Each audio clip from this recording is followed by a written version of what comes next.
Welcome to the Untypical OT Talks to Herself, the podcast for typically untypical parents. I'm Liz Evans, I am the Untypical OT and I am your host. And in these bite-sized episodes, we're going to dive into real talk about parenting in additional needs families. No fluff, no judgment, just the stuff that matters. Because let's face it, there is absolutely no rule book that works for the wild ride that we will find ourselves on as parents in additional needs families. So let's shake things up, let's share some laughs, and get the support we all need in this untypical journey. Are you ready? Come join me.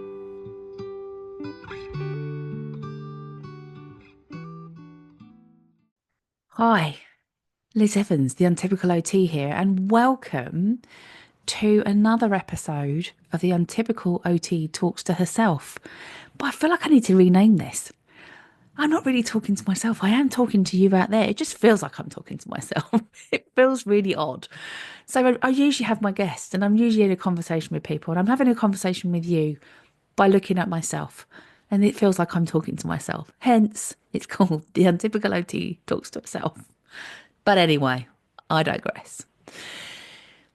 So last podcast that I did, the last one, the chat that I had with you all, was about my top tip for managing stress, burnout, overwhelm, whatever it might be as a parent. And that was about learning to take a pause. And I kind of half went on about, I'm not really sure it's something you can use in work. But actually, I've gone away and thought about it. And I thought, actually, yeah, you can. You really can use this in work. This is a really great one to use in work. So if you are a parent or in a neurodiverse family, in an additional needs family, and probably anybody experiencing burnout, overwhelm, stress, taking a pause is probably something that can be done across the board. But say you're one of those parents and you're working. So some of us aren't able to work, and I've been through both. So I have been at a point when I wasn't able to work whilst I was parenting, and one of my kids was in crisis, and we were going through tribunals and whatever. And at the moment, I am able to work. I'm working in a very different way to how I've worked before. Hence, you see me on podcasts. You might see me on the on my socials, on my emails, all over. So I work in a very different way now, but I am working again. And what comes with work again is another additional stress. And like I talked about in the previous episode, sometimes it's around that lack of control. So when we feel out of control, when the demands placed upon us, you'll hear me say over and over again, the demands outweigh our capacity. And that doesn't mean we're any less of a person. It really does not. But it means the demands outweigh our capacity for whatever reason. And when they outweigh our capacity and we have no control over them, that can feel even more frightening, that we can't change things. And that can happen at work because often, unless we are like the CEO, is that the top dog? You know what I mean? The person that's at the top of the chain, who's in charge of everything. And even then, they've probably got people and needs and things that they have to do and things that make things feel out of control for them. We are mostly being directed about what it is we want to do, we have to do as our jobs. Unless you're an entrepreneur or unless you've kind of got your own small business, then that might feel slightly different. But you're also at risk of burnout because we then tend to, as I've learned as being a small business owner now as well, is there is no one else to do the job. So we tend to push and push and push and push to do everything. You know, I'm marketing, I'm email support, I'm tech support, I am delivering stuff, I am responding to queries, I am social media posts. It goes on and on and on. Finances, all that kind of stuff. And when you're trying to juggle all that and make things work, there's a hell of a lot of pressure. Now, it might not be that it feels out of control, but the demands begins to outweigh our capacity, and then we become at risk of burnout. Overwhelm creeps in, stress creeps in rather, and then we could end up in burnout. So there was my suggestion, my top tip was to take a pause. Now, we can do that at work. I think that is a good one to do at work. And I hadn't really thought wider than parents and being at home, but actually at work, this works as well. At work, this works as well. I quite like that. Could it be a slogan? So there is that one, but you're going to get a second one from me. And this again goes over to being a parent. These flip back and forth. It's, burnout for me doesn't happen in one place. You know, it talks about in the ICD-10, it's got to be work-based and all. I just don't understand how we can look at burnout and think it is specific to being at work. I can't understand it. Demands are placed on us in lots of different roles, and we are at risk of burning out in those roles. So we can do taking a pause. And if you haven't listened to that episode, go back and listen, because it's a really good one about taking pauses and when to take pauses and how to schedule them in, if you like a schedule. So you can use that one. And this one you can use across both as well. So this one you can use as a parent and in your work. And it's about boundaries. And boundaries are really tricky. So boundaries are what keep us safe.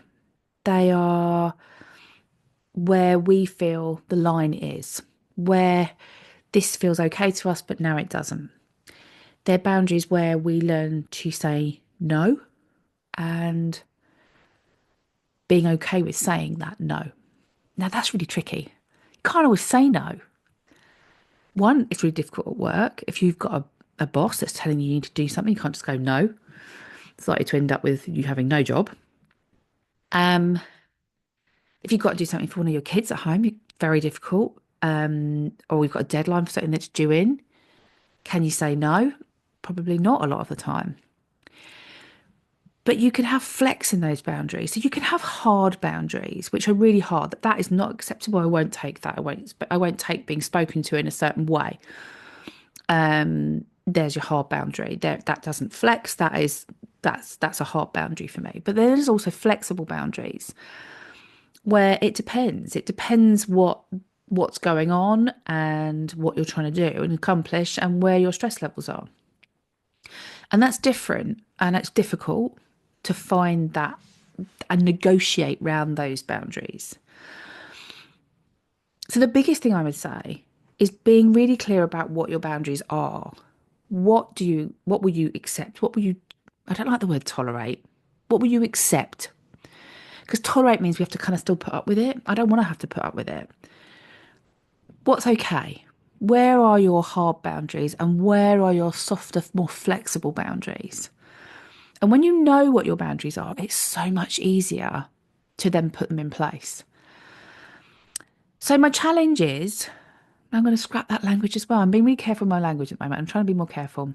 Challenge doesn't feel right. I don't want to challenge you.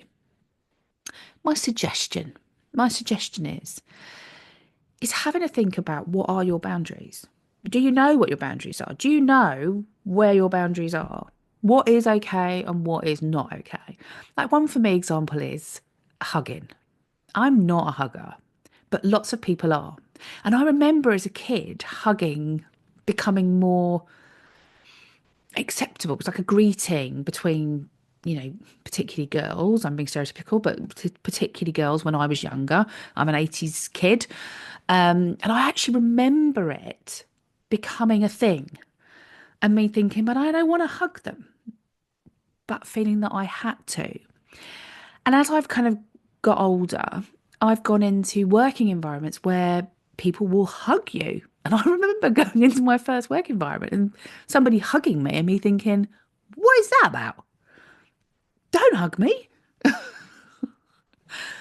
And what I love now is lots of people, especially in the neurodivergent community, they're good in the neurodivergent community. They will come up to you and they will say, are you a hugger?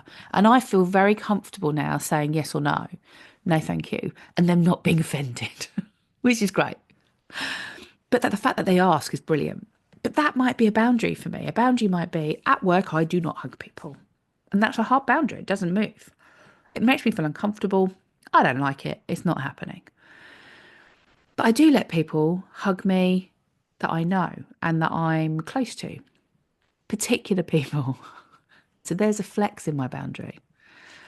So when it feels comfortable to me. So I want you to have a think about, and if it depends where you are in, and whilst you're listening to this podcast, is this something that you feel is more important at home, or is this more important for you at work? And in which case, don't try and do both at the same time. Let's face it, as parents, we're probably going to try and do both at the same time because we'll just think, oh, I'm just sitting down. I'll just see if I can do that both at the same time whilst I'm making the dinner and I'm making sure Fred's outside, not about to crash into a wall on his bike, and the dog needs feeding. And blah, blah, blah, blah, blah. So I'm going to say, slow down. Just slow down. Take one of those. Take one environment. So whether it's at work, so maybe you're finding work really tricky at the moment. What are your boundaries? Do you know what your boundaries are at work? Have a think about it. And if you're at home, do you have any boundaries at home? Interesting question. Have a think. Do I have any boundaries at home? What are my boundaries? Where is the hard line? Where is the hard boundary? No. That protects you and your mental health. Now, I don't mean to go out there and find everything that you possibly can to say no to. That's not what I'm saying. But it is about recognizing what you need as a parent, as an employee, and a parent employee. And once you've got those boundaries in, once you know what they are, some of you might think, actually, I don't even know what my boundaries are. And that might be a bit of a revelation in itself. So have a think. If this resonates for you, and this might bring up some stuff for you. So if this resonates, my parental burnout support package does have a section in there about boundaries. So that might be useful. But what I think I might also do, she's just thinking off the top of her head now, is that coming soon is going to be a series of parenting pauses. Parenting pauses are going to be these short 45 minutes to an hour sessions that you can buy to come on. They'll be low cost, around the kind of £7 to £17 mark, 45 minutes, low demand, little strategies that you can put in place, actionable stuff with a bit of support from me. So it might be that you think, actually, I've been listening to the podcast, but I need a bit more. You'd have a bit more access to me in that way for a low cost. But I think I might do a boundaries one on there. So that might be worth looking out for. Or you can come find me on a one-to-one, and I'm always happy to help with one-to-one sessions. I have a limited availability on those purely because I'm doing a lot of stuff in the background at the moment with creating courses and all sorts of exciting stuff at the moment. So they are limited, but those are available as well. So have a go if you think it might be useful. I'd really be interested in hearing back from people, maybe what boundaries you've got in place, whether you had any boundaries, whether you knew what your boundaries were, whether you've put in any boundaries now you've listened to this. And I'd be really interested to hear back. In the meantime, take care, and I'll see you soon.